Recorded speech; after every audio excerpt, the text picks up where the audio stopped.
So when I first saw this, my first thought was, wow, that's totally not cool if it's true. I want to share a story that should bother every American, no matter what your politics are.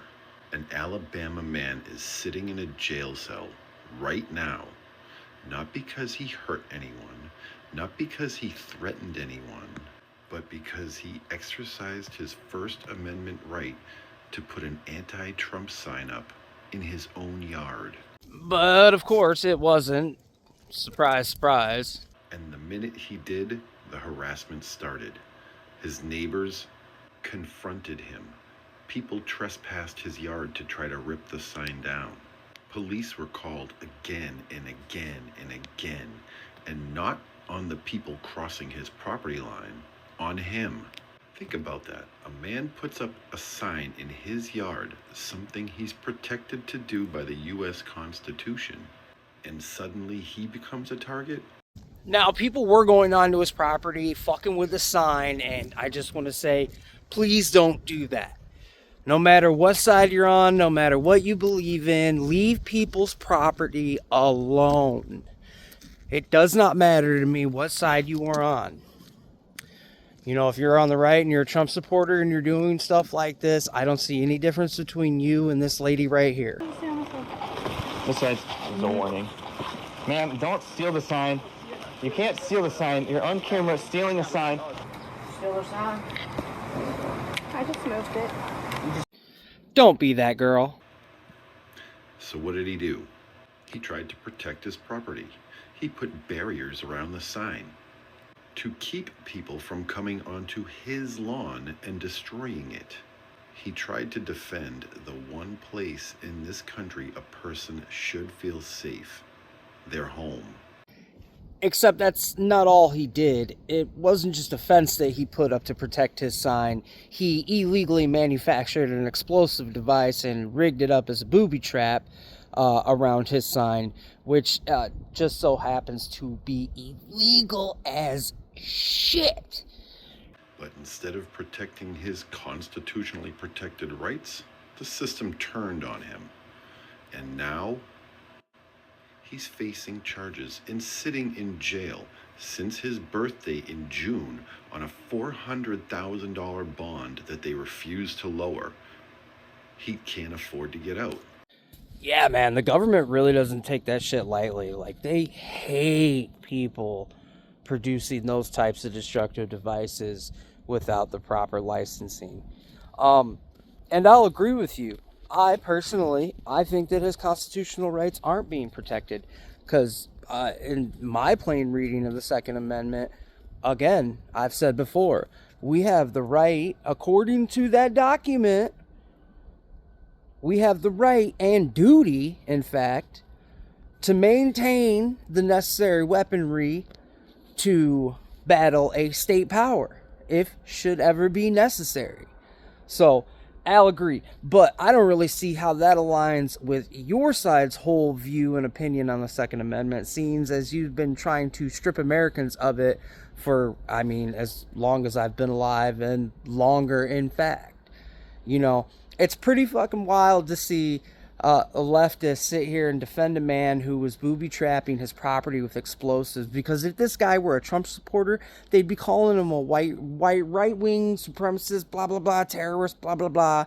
You know, and even if he didn't have any open Trump support, even if he didn't support Trump but also didn't criticize Trump, that's what they would be saying about this dude. But because he put up a sign, the whole contention began around him criticizing Trump.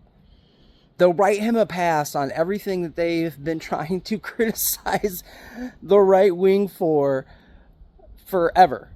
Meanwhile, the people that trespassed his yard, silenced his free speech, they're walking around the streets like nothing ever happened. You don't have to agree with his politics. You don't have to like his sign. That's not the point here. If your freedom of speech only exists if your neighbors approve of it, that's not freedom of speech. That's permission to speak. That man did not ask for permission. He exercised the same rights we all have in this country. No, sir, he did not, unless you're going to concede the argument that American citizens have the right to build and possess destructive devices. Which, if that's what you're saying, I'm cool with it, man. And he's paying a price that no American should have to pay for speaking their mind on their own property. This isn't about Trump. This is about if your voice or mine is safe from intimidation and retaliation. And right now, his story says it isn't. Share your thoughts in the comments section and follow me for more. Well, I'm just going to go ahead and share my thoughts right here. Sir, you're a fucking liar. You have intentionally misrepresented the facts of the case, blatantly lying, saying that he's been jailed for his speech, when the fact of the matter is he's currently being prosecuted for committing some pretty serious felonies, to be honest with you. Now, do I agree that those charges should be felonies? No, but that's at least ideologically consistent with, you know, my belief that we the people have the right to keep and bear arms pretty much with no limitation. I mean, obviously, there are logistical, practical limitations to maintaining certain weapons like nukes. You know, you need a lot of infrastructure to do that. So I'm not really too worried about private citizens, you know, obtaining them and maintaining them and things like that. But I'm getting off topic. Point being, for you and your ideological consistency to be retained, you kind of have to support, you know, the people's right to keep and bear arms in order to actually condone what this guy did. And I'm not saying that I necessarily condone what he did, because booby traps are pretty sketchy. I mean, they can take out unsuspecting people that may accidentally stumble onto your property. Like, there are actually plenty of good reasons that booby traps really ought to stay illegal. But as far as the destructive devices, I mean, hey, if we can agree that Americans should be allowed to build and own those, that's cool. But we don't. And we know we don't, because I live in Illinois and I can't even buy a fucking AR-15 right now because Pritzker is an actual fascist. Anyways, my thoughts are that you are a liar, a dirty liar that is intentionally misrepresenting these facts, knowingly, because I'm assuming that I read the same article that he did, and it very clearly states in the article that he did these things, and that's why, in fact, he has been charged and has such a high bond.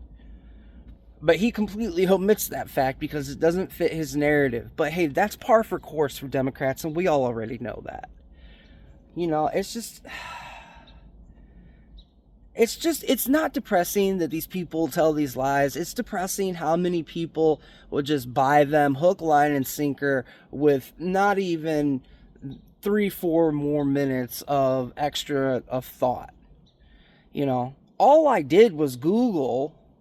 What did I Google? Alabama man arrested for Trump sign.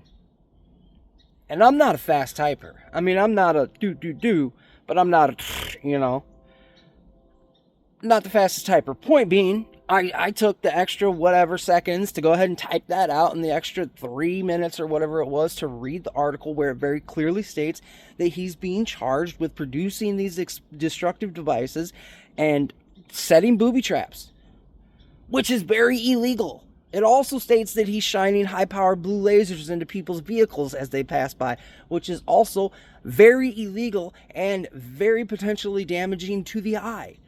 So this guy is clearly kind of a prick.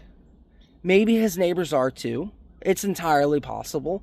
I mean, if they're going onto his property and messing with his sign, then yeah, I'd say his neighbors are pricks as well. But none of them built a fucking explosive and planted it anywhere, their property or otherwise. But this guy ain't gonna tell you none of that. He's gonna tell you that this guy was arrested for his free speech and that fascism is taking over. Fucking wild, dude.